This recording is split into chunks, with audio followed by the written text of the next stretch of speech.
السلام عليكم، أنا رشاش، توني سرقت محل في سوق الذهب، وإذا في راس أمكم خير جيبوني.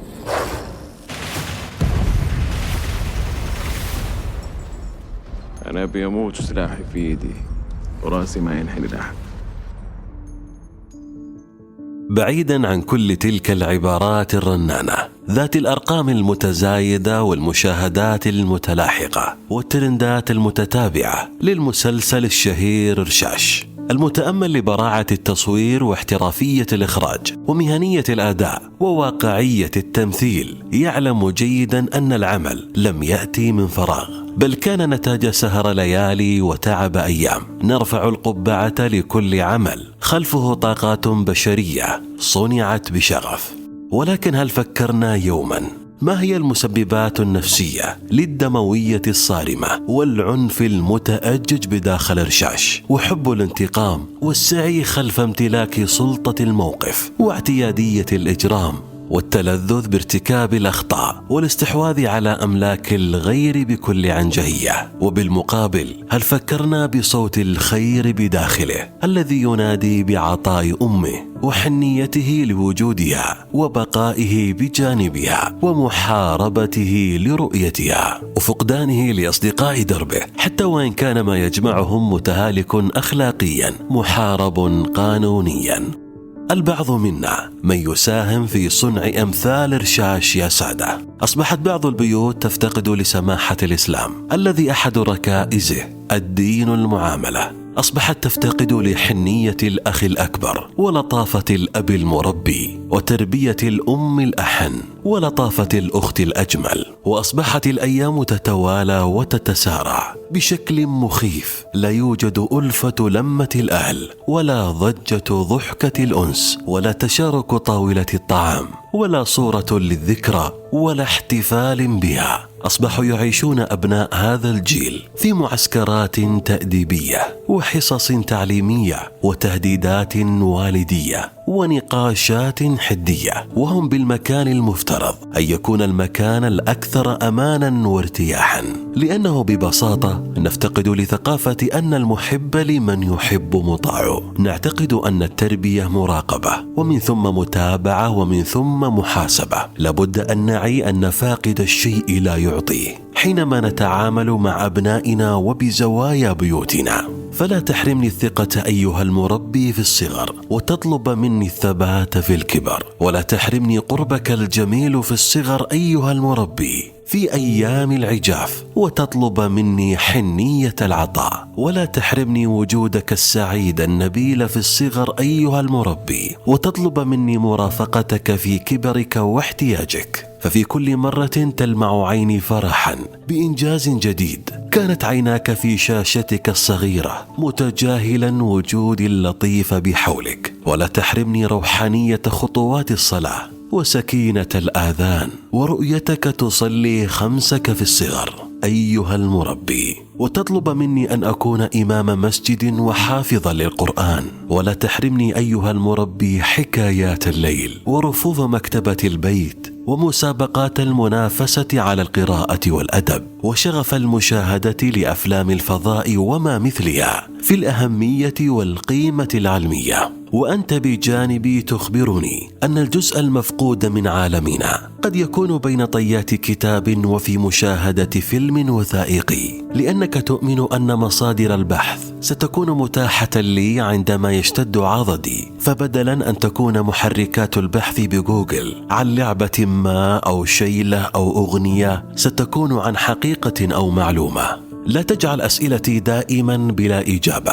وأعيش في بيئة تفتقر لقيمة العلم وتبجل التعلم، وتطلب مني النجاح كي تنسبه لنفسك وتضحك قهقهة بداخلك كيف صنع هذا الصغير هذا المجد العظيم. لا تحرمني أيها المربي شوقك لعودتي وفرحتك بتخرجي وسعادتك بنضجي وتأملك ملامح وجهي في كل مراحلي، وأنت تخبرني أني إني جزء مهم من مؤسساتك العائلية. تفتقد غيابي فتخبرني بإشعار ملغم بالكلام الحليم والمشاعر الأعذب. ليس بالضرورة أن تشتاق بصمت وتدعو بمفردك. أخبرني بحبك وبشوقك. أنا مستعد لتلقي كل ما يجعلني أتعلق بعائلتي وأصنع لهم مشاعر الحب. لا تحرمني أيها المربي من عبارات الشكر وممارسات الاحترام في أبسط صورة، كطقة إصبعك على باب غرفتي مستأذنا بالدخول وتطالبني بالاحترام المجيد والتقدير المتوالي. لا تجعلني أيها المربي هش يزيدني إصدار جديد لجوال ولا حلوى اقتنيتها فقط للتصوير، وكل ما أردته يكون بين يدي دون أدنى تعب، وتطلب مني أن أشق طريقي بالحياة بكل اعتصام.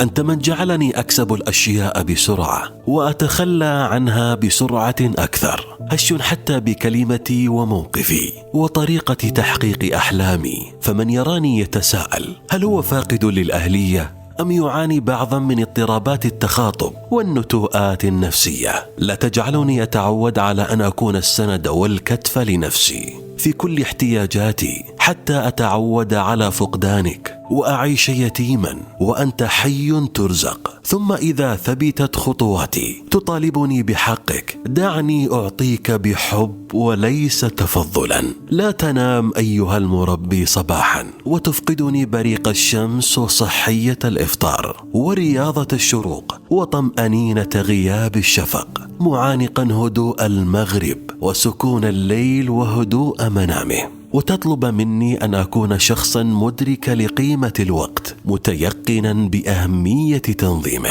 لا تحرمني أيها المربي ممارسة عبث الحياة أمامكم حتى لا أبحث عنه من خلفكم، ولكن بصورة موحشة بعض الشيء. دعوني أمارس هواياتي بشغف، أقضي أوقاتي برفقة أصدقائي. ما أريد أن أقول سأقوله لكم بكل بساطة، ولست بحاجة أن أستجمع قوتي اللغوية ومهاراتي الإقناعية، لأنكم ببساطة تؤمنون بعبثي وتصفقون لجديتي.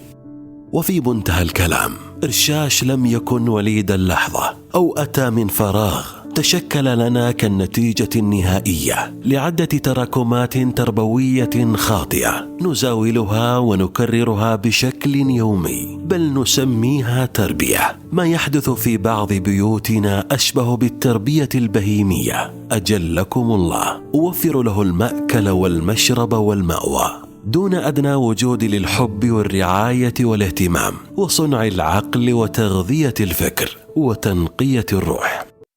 أبوي يعيش طول حياته يخدم جماعته، بيخاف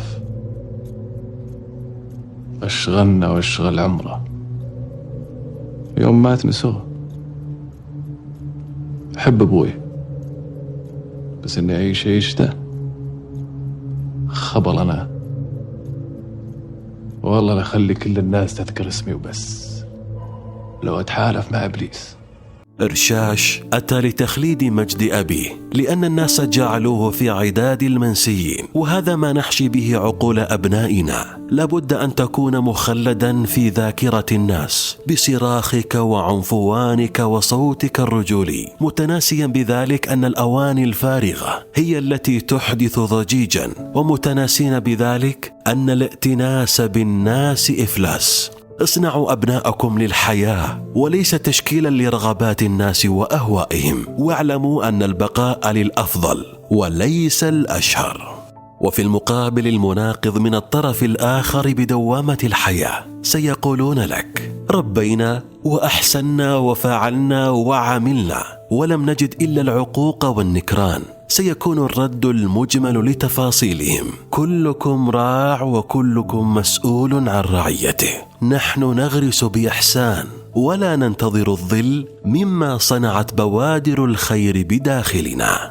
وفي لحظاتنا الأخيرة وبلسانكم جميعا نقول شكرا لعظمة أمي وقلب أمي ونبل أمي. شكرا عائلتي الصغيرة، أنتم وقود الحب والإنجاز بحياتي. دمتم مختلفين كما عهدتكم، فمن جمال اختلافكم رأت عيني أخطاء غيركم.